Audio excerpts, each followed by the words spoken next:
ஈரோட்டில் முதல் முறையாக ஒருங்கிணைந்த மேம்படுத்தப்பட்ட புற்றுநோய் மையம் பெட் சிடி கொண்டு புற்றுநோய் கண்டறியப்பட்டு 6D true beam linear accelerator மற்றும் MR கைடட் பிராக்கதெரபி மூலம் கேன்சர் செல்கள் துல்லியமாக அழிக்கப்படுகிறது. Sudha cancer centre, Erode.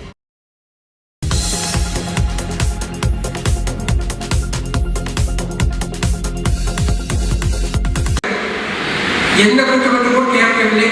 அவர் சொன்னது சமுதாய நலன் சொன்னார்கள். அது மிக மகிழ்ச்சியான ஒரு தருணம். அரசியல் பேசுவதற்கோ அல்லது இங்கே அரசியலை கலப்பதற்கோ தேசத்திலே பல கட்சிகள் இருந்தாலும், பல அமைப்புகள் இருந்தாலும், பல கூட்டமைப்புகள் இருந்தாலும் கூட ஒவ்வொருத்தரும் ஒரு நோக்கமாக இருந்தாலும் கூட எப்படி இந்த உயிரைத்தாக உடம்பிருப்பது போலத்தான் என்று நான் கருதுகிறேன். அல்லாமல் ஒவ்வொரு கட்சிக்கும் ஒவ்வொரு வேறுபாடு இல்லை. ஐயா சொன்னார் இல்லைங்களா, வேற்றுமையில ஒற்றுமை நம்முடைய பாரத தேசம் இதை பன்னெடுக்காலமாக வைத்துக் கொண்டிருப்பது. அதனால்தான் சமுதாயத்தில் ஒன்றோடு ஒன்று இணைந்து கொண்டிருக்கின்றோம். அப்படிதான் சமூக நலனுக்கு மனிதனும் தெய்வமாகலாம். எப்படி ஆகலாம்? அறிவினாலா, பண்பினாலா, பணக்காரா, அல்லது ஏதாவது நம்முடைய எண்ணத்தினாலா, அல்லது நம்முடைய பேச்சினாலா, அல்லது ஒழுக்கத்தினாலா, இல்லை எதனால் படிக்கிறாங்க மனித தெய்வனாகலாம். வாரி வாரி வளர்க்கும் போது வண்டலாகலாம். திரைப்பட பழக்கம் சொல்லுது. அப்படி இருக்கிறவங்கெல்லாம் வாரி வாரி கொடுத்தோமா அது அவங்களுடைய மனசாட்சிக்கு தெரியும். எத்தனை கொடுத்துருக்குறோம், எதை கொடுத்துருக்குறோம், எப்படிலாம் கொடுத்துருக்குறோம், உபகாரம் பண்ணி கொடுத்தோமோ, சும்மா கொடுத்தோமோ, நம்ம இடத்துல மீண்டும் நமக்கு திரும்பி வரும்பட்டு கொடுத்தோமா, வல்லலாகலாம். அதற்கடுத்தது எளிமையாக சொன்னார்கள் பெரியவர்கள், நமச்சிவாயவே ஞானமும் கல்வியும், நமச்சிவாயவே நானறிவிச்சையும், நமச்சிவாயவே நானறிவு ஏற்றுமே, நமச்சிவாயவே நெறி காட்டுமே என்ற ஒழுக்கம் விழுக்கம் தரலாம். ஒழுக்கம் உயிரும் ஓப்பப்படும் என்றார். உயிரை விட பெரியது ஒழுக்கம் என்றார்கள். ஒழுக்கம் என்றால் என்ன? இன்றைக்கு டாஸ்மாக் என்று பிடிப்பதா? ஒழுக்கம் இல்லை. இல்லை. ஒருவரை பார்த்து பார்த்து புகழ்ந்து பேசுவதா? இல்லை. இல்லை. நம்முடைய நடத்தையை பார்த்து அடுத்தவர் திருந்த வேண்டும் என்பதா? இல்லை. இல்லை. நாம் செய்கின்ற செயல்களையும் நம்முடைய சொல்லுகளையும் நாம் சரியாக செய்கின்றோம் என்பதா ஒழுக்கமா? இல்லை. தினந்தோறும் நாளையிலே 5 மணிக்கு எழுவது, 5:30க்குள்ளாக எந்த இறைவனாக இருந்தாலும் சரி, அது இறைபெருமானாக இருந்தாலும் சரி, அல்லது கிறிஸ்துவ பெருமானாக இருந்தாலும் சரி, இல்லை தென்னாடுடைய சிவனையை போற்றி எந்தாட்டவனாக இருக்கக்கூடிய இறைவன் சொல்கிறார். அது எந்த ஆட்டத்துக்கு இறைவனாக இருக்கக்கூடியவனாக இருந்தாலும் சரி, சரியான தொழுவது, வழிபாடு செய்வது, ஆராதனை செய்வது. 6 மணிக்கு மேலாக காலை எழுந்தவுடன் பறிப்பு பின்பு கனிவு செய்து கொண்டு பாட்டு என்று சொன்னால் பாரதி. நல்ல நூற்களை பிடிப்பது, அது இதாக நமக்கு என்னங்க ஒழுக்கத்தை சொல்லிக் கொடுக்கக்கூடிய எந்த நூலாக இருந்தாலும் சரி படிப்பது. அதில் வர நமக்கு ஒரு குறுஞ்செய்தி அனுப்பியிருந்தார். அந்த குறுஞ்செய்தியை நான் படித்தேன். மிகவும் அற்புதமாக இருந்தது. மிகப்பெரிய வீடாக இருந்தாலும் சரி, சிறிய வீடாக இருந்தாலும் சிறிய வீட்டுக்காரனுடைய காற்றை மறித்து பெரிய வீடு கட்டுவது பாவம் என்றதில் இருந்தது. எவ்வளவு இயக்க தத்துவத்தை எளிமையாக நபிகள் நாயகம் சொல்லியிருக்கிறார். ஒரு சின்ன வீட்டுக்கு அந்த பக்கத்திலே பெரிய வீடு கட்டி அவனை காட்டு போகக்கூடாது என்று கூட தடுக்கக்கூடாது என்று எவ்வளவு உயர்ந்த எண்ணத்தை நமக்கு பரப்பியிருப்பார். ஜாதி சமுதாய நல்லிணக்கம். வட்டிக்கு கடன் கொடுத்து வட்டிக்கு கடன் வாங்கக்கூடாது என்பது ஒரு மிகப்பெரிய எடுத்துக்காட்டாக அந்த அவர்கள் அனுப்பிய குறுஞ்செய்தியிலே இருந்தது. கேட்பதற்கும் பேசுவதற்கும் நன்றாக இருக்கிறது. நாம் கடைபிடித்தால் அதான் ஒழுக்கம். நாம் எத்தனை பேரை கடைபிடித்துக் கொண்டிருக்கிறோம் என்று நம்முடைய மனச்சாட்சியே வச்சுக்குவோம். பக்கத்து வீட்டுக்காரனுக்கு 2 அடி தண்ணி கொடுக்காம இருந்தா அது பெரிய அதுக்காக வழக்காடு கொண்டு போகாம இருந்தால் ஒழுக்கம். பெற்ற தாயந்தர்களை இன்னைக்கு அனாதை இளைஞர்களை கொண்டு செல்லாமல் விட்டு இருந்தால் தனி ஒழுக்கம். இறுதி காலத்தில் அவர்கள் நோயக்கூடாமல், நொந்து படமாடாமல், மாயக்கிடமாமல், மனமகிழ்ச்சியோடு வைத்துக் கொண்டிருந்தால் மிகப்பெரிய ஒழுக்கம். தாயையும் தந்தையும் கண்டவுடன் எழுந்து நின்று அவர்களுக்கு மரியாதை செலுத்தி அவர்களை இறுதி காலத்திலே அற்புதமான மனமகிழ்ச்சியோடு வைத்துக் கொண்டிருப்பது ஒழுக்கம். இதுதான் ஒழுக்கம். விருப்பம் தரலாம். இந்த ஒழுக்கம் உயிரும் என்றார். கூட இருக்கக்கூடிய சகோதர சகோதரிகளை அவர்கள் துன்பங்களை கண்டு கண்ணீர் வெடித்து அந்த துன்பத்திற்கு ஏதாவது உபகாரம் செய்தார். அதுதான் ஒழுக்கம். வாடி வறண்டி வறுமையிலே செய்கின்ற அன்பர் மக்களை எல்லாம் அவர்களுக்கு ஏதாவது ஒரு வகையிலே நாம் உபகாரம் செய்ய வேண்டும், அவர்களுக்கு மேலேற்ற வேண்டும், அவர்களுடைய வாழ்க்கை தரத்தை உயர்த்த வேண்டும் என்று வருத்தினாலே கூட ஒழுக்கமுங்க. பெரிய காசு கொடுத்தோ, பெரிய பணத்தை கொடுத்தோ, தொழில்நுட்பத்தை கொடுத்து காப்பாற்றுகின்றால் பரவாயில்லை. அவர்களுக்காக தொழுகை செய்கின்ற பொழுதோ, வழிபாடு செய்கின்ற பொழுதோ, அல்லது ஜபம் செய்கின்ற பொழுதோ நாம் சிந்தித்து அவர்களை நீங்கள் நினைந்து வழிபாடு செய்தாலே ஒழுக்கம். ஒன்று வரும் என்று சொன்னால் ஒன்று சென்று விடும் என்று அர்த்தம். எல்லாம் பார்த்துக்கோங்க. ஒன்று வரும் வரவு என்று சொன்னால் செலவு கூடவே இருக்கும். பகல் என்று சொன்னால் இரவு கூடவே இருக்கும். இன்பம் என்று சொன்னால் துன்பம் கூடவே இருக்கும். அதுபோலத்தான் கணக்கிட்டப்பட வழக்கு என்று சொல்லுவார்கள். ஆக அவர்களுக்காக நாம் இயங்கலாம்.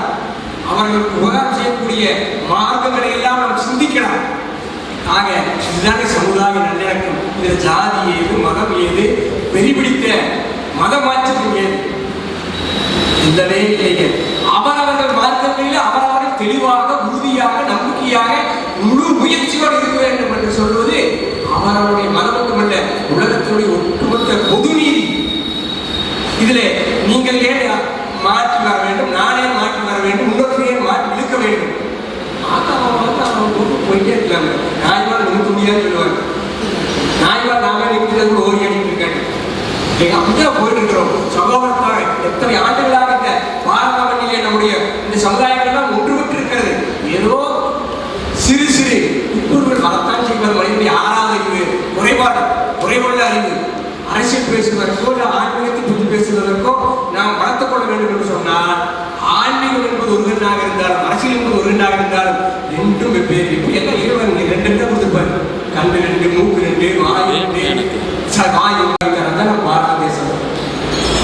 எத்தனையோ பிரிவினைவாதங்கள் இருந்திருக்கும், எத்தனையோ சட்டை சித்திரம் இருந்திருக்கும், எத்தனையோ மத கலவரங்கள் ஏற்பட்டிருக்கும், எத்தனையோ சுதந்திர போராட்டங்கள் எல்லாம் ஏற்பட்டிருக்கும். அப்பொழுதெல்லாம் வாயா என்று ஒன்றாகத்தான் இருந்தோம். அதனால்தான் சமுதாய நல்லிணக்க விழாவிற்கு அனைத்துடன் ஓடோடி வரக்கூடிய மகிழ்ச்சியை ஏற்படுத்தி இருக்கிறது. ஆகவே உங்களை எல்லாம் இந்த நேரத்திலே மீண்டும் ஒரு முறை நேரத்துக்கு அருமை கட்டி, நேரத்துக்கு காலத்தை கருதி காலம் போன்றது என்று சொல்லுவார்கள், கடமை கண் போன்றது என்று சொல்லுவார்கள். கல்வியில் சிறந்து வழங்க வேண்டும், கற்பு நெறியில் நிறைந்து வழங்க வேண்டும், வாழ்க்கைக்கு தேவையான அனைத்து பரிசீலனைகளை பெற்று மனமகிழ்ச்சியோடு வாழ வேண்டும். உள்ளமும் உணர்வும் சொல்லும் செய்யணும் எல்லாரும் நமக்கு ஒன்றுபட்டு இருக்க வேண்டும். நமக்கு மதம் தேவையில்லை, நமக்கு முழுமையாக மனித நேயம் தேவை. மனிதனுக்கு விட்டு கொடுத்து பாடக்கூடிய அற்புதமான சிந்தனை தேவை, அறிவு சார்ந்த நிலை தேவை. மனதை கேட்டு முடிவெடுக்கவே கூடாது. அறிவை கேட்டு இன்றைக்கு நாம் முடிவெடுக்கும். ஆனால் அறிவு சார்ந்த சமுதாயம் தான் உயரும், அன்பு மலரும், பண்பால் விரியும், பணிவால் முழுமையாக செல்ல வேண்டிய இடத்துக்கு செல்லுவோம் என்று மீண்டும் ஒரு முறை எல்லாம் வாழ்த்துகின்றோம். சகல செல்வங்களும் தரும் இமயகிரி ராசதலை மாதேவி நின்னை சத்தியமா நித்திய உள்ளத்தில் துதிக்கும் உத்தமருக்கு இறங்கி அகிலமதில் நோயின்மை, கல்வி, தனம், தானியம், அழகு, புகழ், பெருமையிலமை, அறிவு, சந்தானம், வழி, துணிவு, வாழ்நாள், வெற்றி, ஆகுணர், நூல், நுகர்ச்சி, தொகை தரும் 16 பேரும் தந்தரளி சுகானந்த வாழ்வழிப்பாய், சுகானந்த வாழ்வழிப்பாய், சுகானந்த வாழ்வழிப்பாய் என்று உங்களை எல்லாம் மீண்டும் ஒரு முறை வாழ்த்தி இந்த மேடையில் இருப்பவர்கள் வீணாயோடு வாழ வேண்டும். இறை செல்வத்தோடு பெற்றிருக்க செல்வங்களோடு பரிசனங்களோடு எல்லா வகையான அல்லாக்கப்பட்டு வாழ்வாக்க வாழ வேண்டும் என்று ஆளவாய் பெருமானை ஓதுமலை ஆண்டவனை நிலைநினைத்து வாழ்த்தி இந்த மட்டிலும் சமுதாய உரிமை வாழ்க, சமுதாய நல்லிணக்கம் என்று ஓதிருக்கு என்று மீண்டும் மீண்டும் வாழ்த்தி இந்த மட்டில் நிறைவு செய்து கொள்கின்றோம். பல பேர் படித்திருக்கலாம். இயற்கை மார்க்கம் என்ற நூலை ஆக்கா அப்துல் சமது அல்லாமா அப்துல் ஹமீது பாக்கவி எழுதிய அந்த நூலை 1000 கிராமத்து காலத்தில் இங்கே வெளியிட்டார். 20களில் 1920களில் இயற்கை மார்க்கம் என்பது அந்த நூல். அல்லாமா அப்துல் ஹமீது பாக்கவி எழுதிய நூல். அந்த நூலை வெளியிட்டவர் பெரியார். அந்த நூலிலே அவர் என்ன சொன்னார் என்றால், இஸ்லாம் என்பது இயற்கை மார்க்கம். இதை யாரும் கொண்டு வரவில்லை. இறைவன் எப்படி இயற்கையாக இருக்கிறானோ அந்த இறைவனை வணங்குவது இயற்கை. அந்த இறைவனை வணங்குவதற்கு வழியாக உள்ளதுதான் இஸ்லாமை தவிர புதிதாக யாரும் கண்டுபிடிக்கவில்லை. இளமை எதுவோ அதுக்கு பேர்தான் இஸ்லாம் என்று அந்த நூலிலே சொன்னார். அதே நூலில் தான் இந்த தமிழகத்திலே திராவிட மாடல் ஆட்சி நடக்கிறது. தளபதி மு க ஸ்டாலின் தலைவர் தாங்கி தமிழகத்திலே திராவிட அதில் ஒரு முக்கியமான செய்தி தமிழகத்துக்கு அவர் சொல்லிக் கொண்டிருக்கிறது. நான் முதல்வர் திட்டம் பத்திரிகையில் நிறைய பார்த்திருக்கிறீர்கள். ஒவ்வொரு மாணவரும் தான் ஈடுபட்ட படிப்பில் மட்டுமல்ல, ஈடுபட்ட தொழிலில் ஏற்றுக்கொண்ட ஒரு தொழிலில் தான் முதல்வராக விளங்க வேண்டும், முதன்மை பெற வேண்டும். இதுதான் தமிழக முதல்வருடைய கொள்கை. அது இப்பொழுது மிக சிறப்பாக பின்பற்றப்படுகிறது. அல்லாமா அப்துல் ஹமீது பாக்கியம் எழுதிய அதே நூலில் தான், பெரியார் வெளியிட்ட அதே நூலில் தான் அவர்கள் சொல்லி இருக்கிறார்கள், இஸ்லாம் என்பதை ஏற்றுக்கொள்ளக்கூடியவன் செய்ய வேண்டிய கடமை என்ன என்றால், தான் எதிரிலே, எந்த துறையிலே, எந்த தொழிலிலே ஈடுபடுகிறானோ அந்த துறையிலே, அந்த தொழிலிலே அவனை மிஞ்சி யார் இருக்கக்கூடாது என்ற அளவுக்கு முதன்மை பெற வேண்டும் என்று நான் முதல்வர் திட்டத்தை தமிழக முதல்வர் அறிவித்துக் கொண்டு அங்கே நடைமுறைப்படுத்திக் கொண்டிருக்கிறார்களோ, அந்த திட்டத்தை 1920 எழுத்து மூலம் அல்லாமா அப்துல் ஹமீது பாக்கவி வெளியிட்ட நேச்சுரல் ரிலிஜன், இயற்கை மார்க்கம், பெரியார் வெளியிட்ட அந்த நூலில் தான் சொல்லப்பட்டிருக்கிறது.